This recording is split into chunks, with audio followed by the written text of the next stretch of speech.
up? My name's Anna, and today I'm here to talk to you guys about Cinder by Marissa Meyer. I got to say I absolutely loved this book. It was a little bit shaky at the beginning because I went into it originally looking for the similarities between this book and the original Cinderella story, and a lot of the time I spent trying to find the similarities, trying to find like the similar plot, the similar characters, and this book you can't do that with.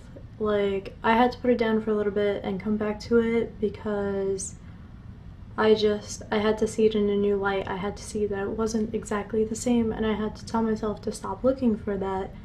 And once I did that, I absolutely fell in love with this book.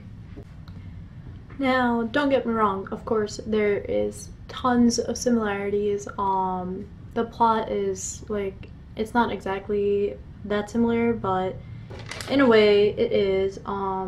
There's of course like the absence of the father figure and like the stepmother and their stepsisters, and I guess in a way like the doctor sort of plays the fairy godmother.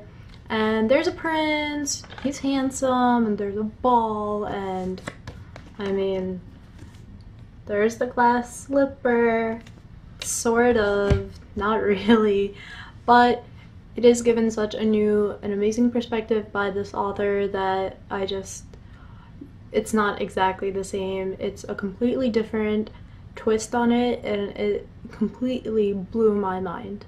Also, I think Marissa did such an amazing job of bringing these characters to life. All of them are so different and so vibrant, and they're just so vivid that I can pretty much almost like relate them to someone I know or picture them being an actual human and not just a fictional character.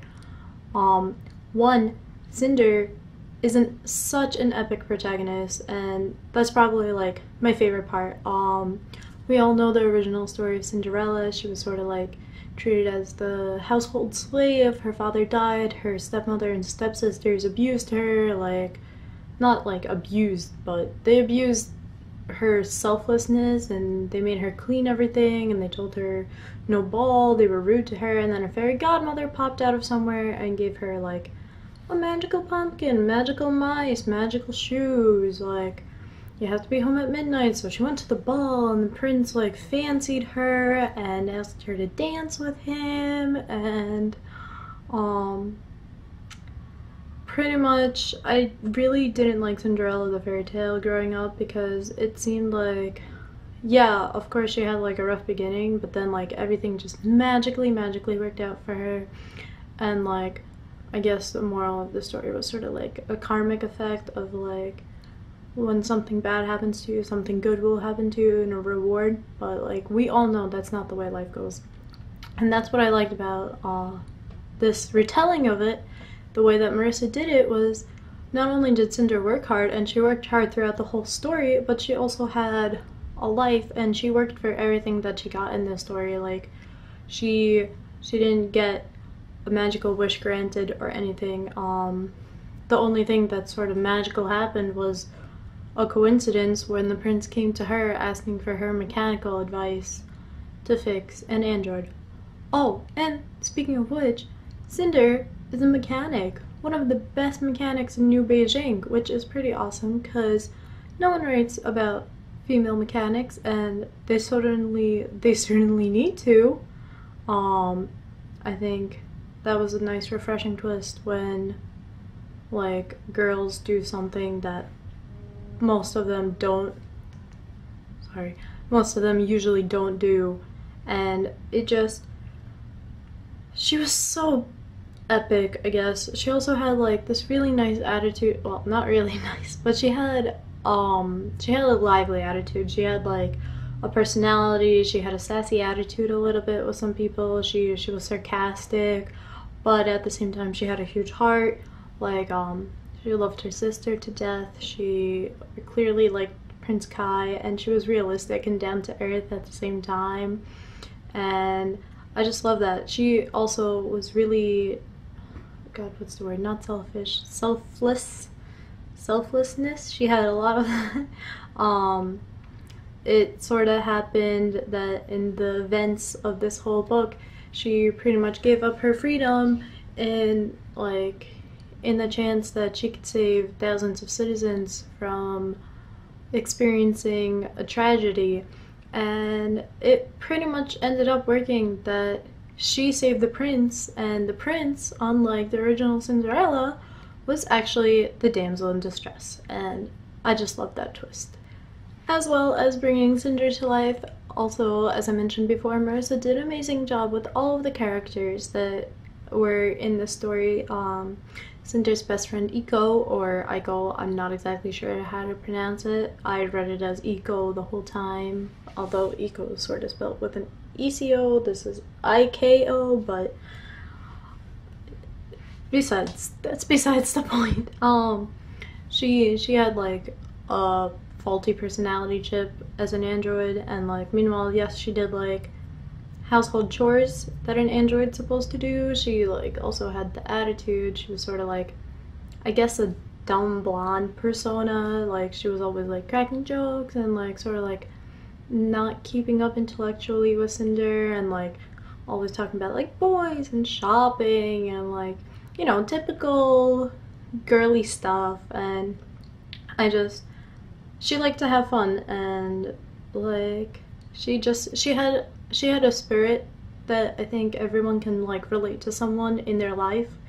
I also really like the way the sister was brought out in the book. Like she had like this fangirl crush on the prince, and like you always saw her like searching her like port screen thing and like looking up blogs about him and articles, and like in one of her video games she made all the avatars look like him.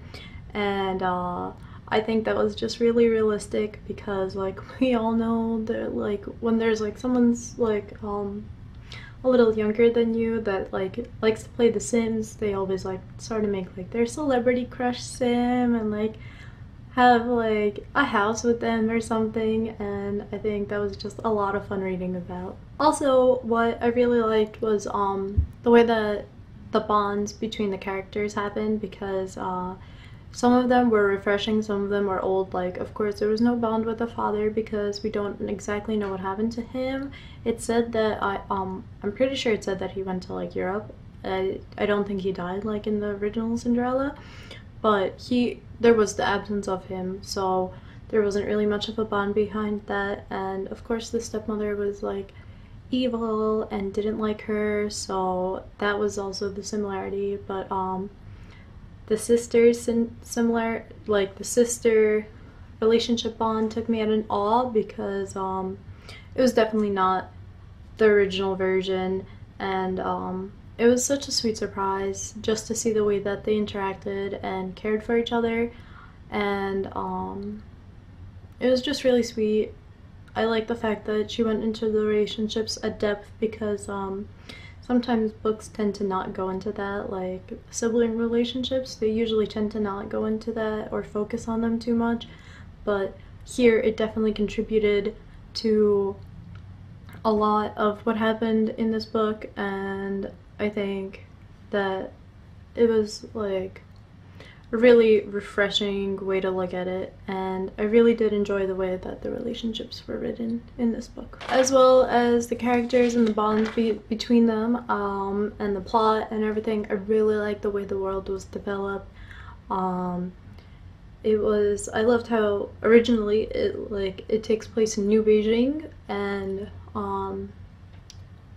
she said in the Q&A that she made it there because that was where the original story of Cinderella was supposedly started.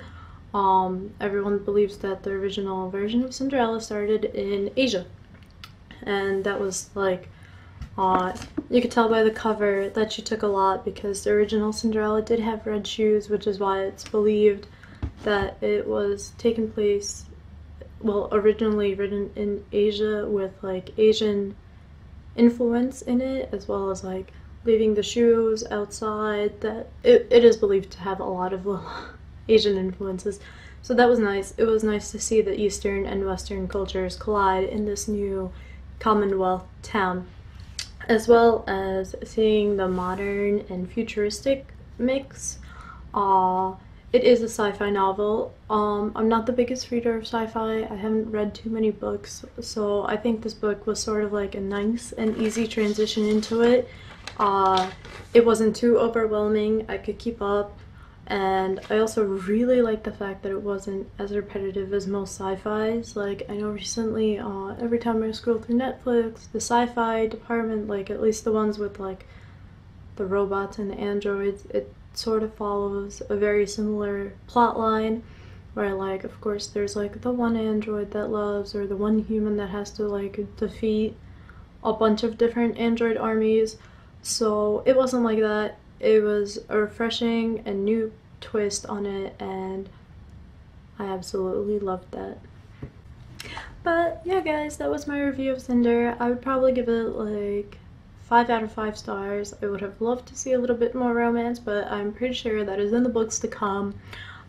It was such an amazing read. I read it in pretty much 2 days. I finished it, and that was given that, like, the reason it took so long was just because I had to get to work and was busy with other things, and I absolutely loved it. I already got Scarlet and Crest. They just shipped from Amazon to me, and I definitely will recommend this book to everyone of all ages. It is it's a story that we're all familiar with, so I don't know, it's a beloved fairy tale for most, young or old, and I definitely think the spin on it is completely amazing. So please go pick up your copy. Goodbye!